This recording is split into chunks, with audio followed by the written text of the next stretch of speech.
अफगानिस्तान में जल्जला 800 से जायद लोग जान बहक, मगर जान बहक होने वालों की तादाद बढ़ सकती है। दूसरी जानिब हिंदुस्तान और चीन के दरमियान एक नया रास्ता, एक नई शुरुआत। शंघाई कोऑपरेशन ऑर्गेनाइजेशन के ऊपर चाइना, हिंदुस्तान और रशिया एक साथ आके खड़े हो गए। अमेरिका और डोनाल्ड ट्रंप के लिए बहुत बड़ा निशान और परेशानी आगे नजर आ रही है।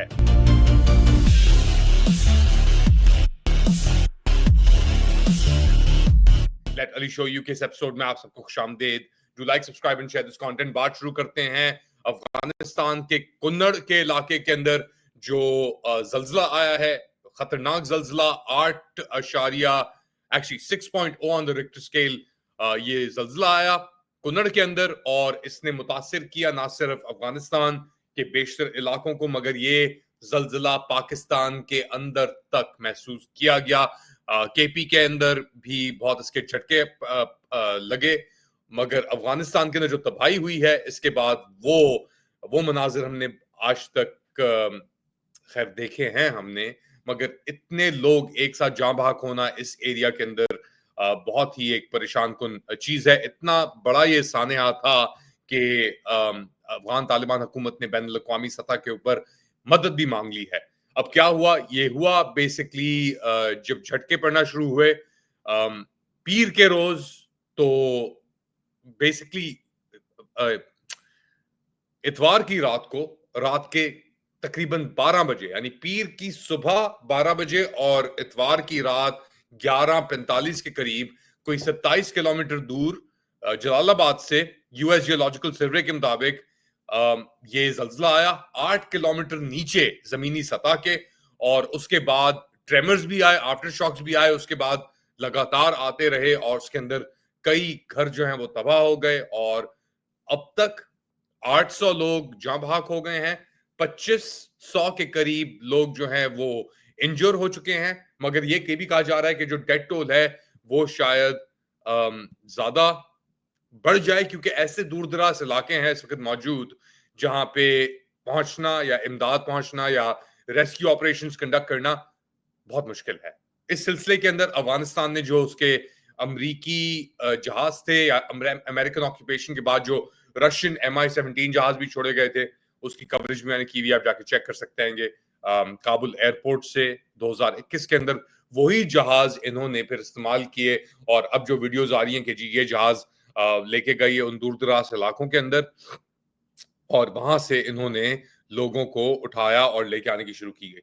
एक तो कुन्नड़ के अंदर हुआ, और नंगरहार के अंदर भी कहा जा रहा है कि ये बहुत तबाही हुई है और कई लोग जान बहक हो गए हैं। अब रेस्क्यू ऑपरेशंस जारी हैं, मगर इमदाद की भी अब तलब कर दिया है ज़बीहुल्लाह मुजाहिद, तालिबान गवर्नमेंट स्पोक्स पर्सन ने। वो कह रहे हैं कि डेथ टोल और इंजरी टोल जो है वो बढ़ने का अंदेशा है। ज्यादातर जो शहादतें हुई हैं वो कुन्नड़ के अंदर हुई हैं। Low rise constructions, concrete buildings और रूरल एरियाज के अंदर तबाही हुई है, जहां पे लकड़ियों के भी अपना घर बने हुए हैं। एक डिस्ट्रिक्ट नूरगुल के अंदर जो कहा जा रहा है कि कुन्नड़ का सबसे बदतरीन अफेक्टेड एरिया है, वहां पे भी लोग बड़ी मुश्किलात का सामना है। अच्छा, इस पूरी सिचुएशन के अंदर कम्युनिकेशन जो है वो बहुत मुतासिर हुई है, क्योंकि जो रोड नेटवर्क्स हैं वो गायब हो गए हैं, वो टूट गए हैं, लैंडस्लाइड्स के अंदर तबाह हो गए हैं। तो तकरीबन 4 से 5 घंटे लग रहे हैं एड वर्कर्स को पैदल ये एरियाज को अबूर करने में, और फिर जो लोग बच गए हैं, सर्वाइव कर दिया जिन लोगों ने, उन तक पहुंचने में। खाने की किल्लत है, पानी की किल्लत है, टेंट्स और उन चीजों की किल्लत है। हेलीकॉप्टर्स भी ऑब्वियसली फ्लाई किए जा रहे हैं नंगरहार से, जलालाबाद उसका मरकज है नंगरहार का, वहां पे। बट ये भी कहा जा रहा है कि दर्जनों के हिसाब से लोग जो हैं वो जिंदा दफन हो गए हैं जमीन के अंदर। अभी तक ट्रेमर्स ही महसूस किए जा रहे हैं। पाकिस्तान के अंदर भी ट्रेमर्स महसूस हुए, मगर हमें पता नहीं है कि क्या होगा। बेसिकली याद रखा जाए कि एक 6.3 की अर्थक्वेक ने 7 अक्टूबर 2023 को अफगानिस्तान के अंदर भी हिट किया था। तालिबान एस्टिमेट के मुताबिक तकरीबन 4000 लोग उसके अंदर शहीद हुए थे, मगर अक़वाम मुत्तहिदा कहती है कि तकरीबन 1500 लोग जाँ बाक हुए थे उस वाक़ये के अंदर। और ये पिछली कुछ दिहाइयों के अंदर जो 2023 का वाकया था वो सबसे बदतरीन झटके थे जिसके अंदर शहादतें भी हुई। मगर अब 2 साल गुजर जाने के बाद सितंबर 1 2025 को ये एक और धचका आया है। नेबरिंग कंट्रीज भी इमदाद प्रोवाइड करने की कोशिश कर रही हैं, मगर साथ साथ पाकिस्तान से थोड़ी तनकीद की जा रही है, क्योंकि एक तरफ पाकिस्तान ने के वजीर आजम नुमाइंदा फॉर्म 47 के, उन्होंने एक तरफ कहा कि जी हम यकजहती का इजहार करते हैं अफगानिस्तान के साथ, बड़ा अफसोस हुआ, लेकिन दूसरी तरफ एक मुहिम चली हुई है, अभी तक जारी है, कि अफगान नेशनल्स को पाकिस्तान से उठा के वापस अफगानिस्तान भेजने की। बहुत घर उजड़ गए हैं क्योंकि कुछ फैमिली मेंबर्स पाकिस्तानी, शादियां हुई नहीं थी, नहीं हुई नहीं थी, बच्चे पाकिस्तानी हैं, वालिद नहीं है, वालदा नहीं है, तो उनको उठा के बाहर भेजा जा रहा है। इनफैक्ट ये भी रिपोर्ट्स आई कि कुछ बच्चे जो पाकिस्तानी हैं, शहरियत है उनकी, उनको भी उठा के बाहर भेज दिया गया है। अब अफगान यहाँ पे थर्ड फोर्थ जनरेशन बच्चे पाकिस्तान के अंदर पैदा हुए हैं, और आप उनको एक ऐसे एरिया में भेज रहे हैं जहां पे वो फैसिलिटीज नहीं है, डिफरेंट कल्चर है, ये सब चीजें मौजूद हैं। खैर, क्या कहें ऐसी हुकूमत, ऐसे निजाम का जो अपने लोगों का ख्याल नहीं रख सकती। फ्लडिंग की सिचुएशन आपके सामने है, आर्मी को इस्तेमाल किया जा रहा है बैनर जगाने के लिए। उस मौजू की भी बात करते हैं, मगर अफगानिस्तान के ऊपर एक और चीज, फंड्स की और इमदाद की गुजारिश, अपील जारी है कि वहां तक इमदाद पहुंचाया जाए। बट डेफिनेटली जब भी हम अफगानिस्तान से ये चीज देखते हैं तो बहुत दिल को अफसोस भी होता है, क्योंकि ये फॉल्ट लाइन्स के ऊपर पूरे एरियाज हैं। पाकिस्तान भी एक फॉल्ट लाइन के ऊपर मौजूद है, अफगानिस्तान भी एक फॉल्ट लाइन के ऊपर मौजूद है।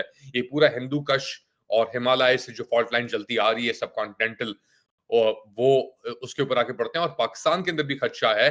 हमने तो देखे हुए अर्थक्वेक्स पाकिस्तान के अंदर 2005 के अंदर जो आया था, वो हमारे सामने एक एग्जाम्पल मौजूद है कि कितनी तबाही करता है और कितना टाइम लगता है रिकवरी के अंदर, इंफ्रास्ट्रक्चर बनाने में, दोबारा बहाल करने के अंदर। ये तो हो गई अफगानिस्तान की बात और वहां पे जो ये जल्जला आया है।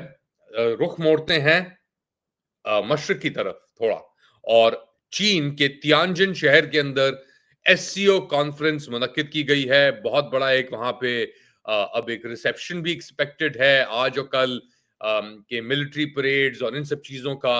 मगर जो एक अहम वहां पे डेवलपमेंट्स हुई हैं, कुछ अहम डेवलपमेंट्स हुई हैं, वो है चाइना, इंडिया और रशिया के दरमियान जो ताल्लुकात सामने वाजे नजर आए हैं फोटो सेशंस के अंदर भी, और जो लीडर्स मीटिंग भी थी उसके अंदर मोदी, पुतिन और शी जिनपिंग खड़े होके हंस रहे हैं और एक दूसरे का एहतमाम कर रहे हैं और दिखा रहे हैं कि हम एक हैं।